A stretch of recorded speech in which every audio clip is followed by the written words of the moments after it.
Les représentants des salariés au CVS.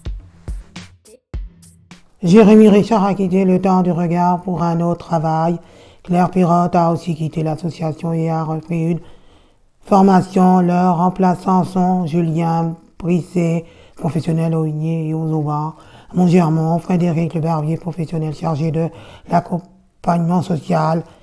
Cécile Henry, qui est référent du CVS, sera absent à partir de janvier 2024. Didier Lucas la remplacera. Validation des documents en FALC, facile à lire et à comprendre. Valérie Bellassène et Didier Lucas ont préparé quelques documents en FALC.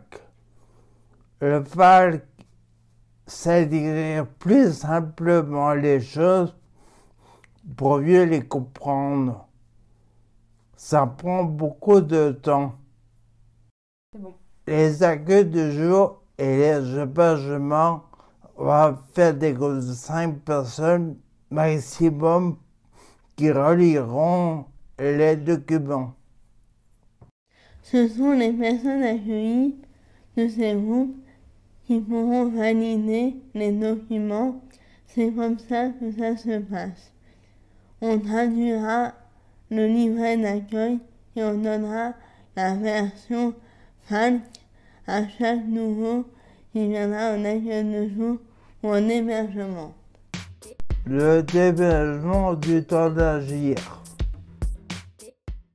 La municipalité de Rennes a accepté les nouveaux plans qu'on a proposés pour les locaux. On ira rue du Tréguin. La mairie de Rennes avait organisé l'espace anti-bureau. Ce n'était donc pas adapté pour nous.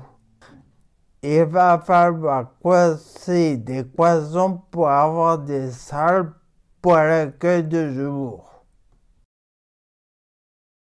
Le personnel de la mairie devait déménager dans le quartier du Gazieux début octobre, mais leur nouveau lieu n'est pas terminé, donc les travaux d'adaptation pour le temps du regard sont retardés. Du coup, nos déménagements devraient aussi être décalés.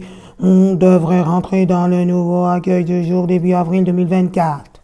Pour une question de sécurité, il y aura des plots qui empêcheront les voitures et les autres véhicules de rouler sur la piste route qui passe devant le bâtiment.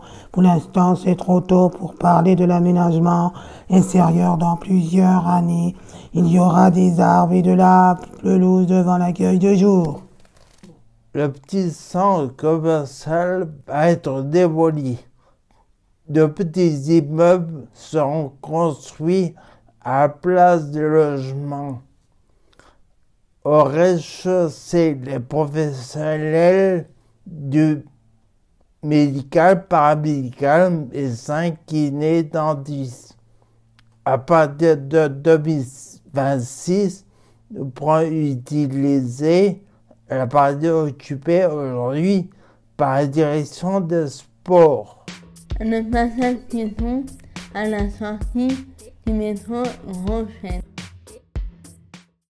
La demande écrite a été transmise à la mairie en juin 2023.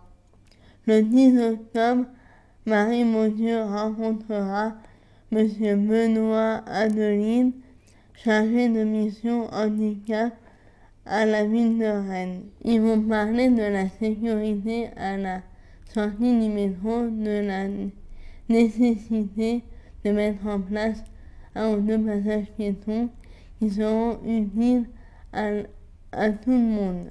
Casier fermé à clé pour les accueils du jour.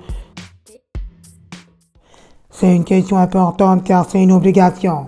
À signer, il y a des casiers pour les salariés, pour les personnes accueillies. Au temps du regard, on va attendre de déménager pour voir où on pourra en installer. Certains casiers du personnel de la mairie pourront être réutilisés.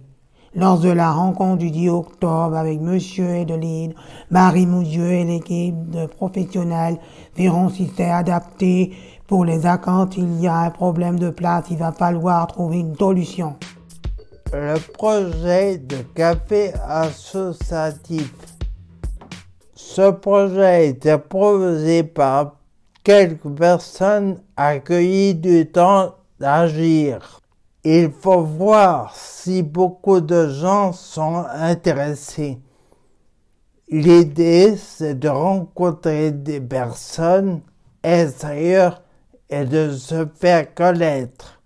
Si ça vous intéresse beaucoup, des personnes accueillies, ce sera intéressant d'aller voir des gens qui animent déjà un café associatif.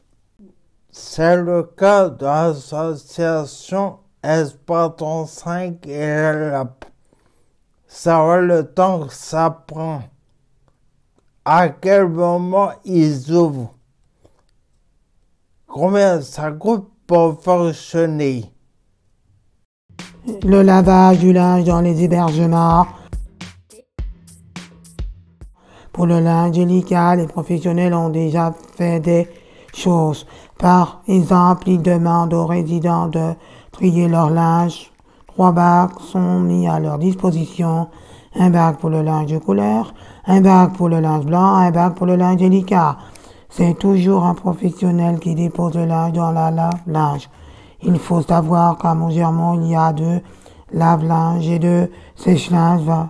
Ça facilite le travail. Le but de se trier par les résidents et de les aider à être plus autonomes. C'est important pour les vêtements abîmés à recoudre ou à jeter. Les professionnels doivent prévenir les parents ou les tuteurs avant de faire quelque chose.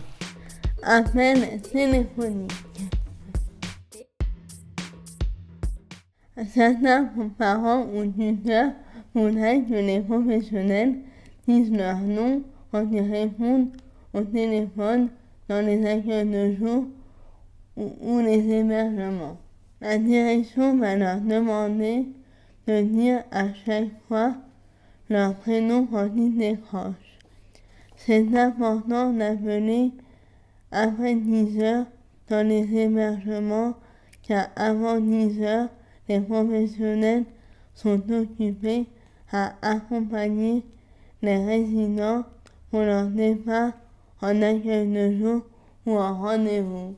Calendrier des conseils à la vie sociale. Horaire de 14h30 à 16h30. Prochaine réunion. Jeudi 11 janvier 2024, réunis à Montgermont, au 10 rue Marin-Marie. Jeudi 4 avril, à la maison du voisinage, assigné aux 2 rues de la Cicotière. Jeudi 27 juin, au temps du regard à Rennes.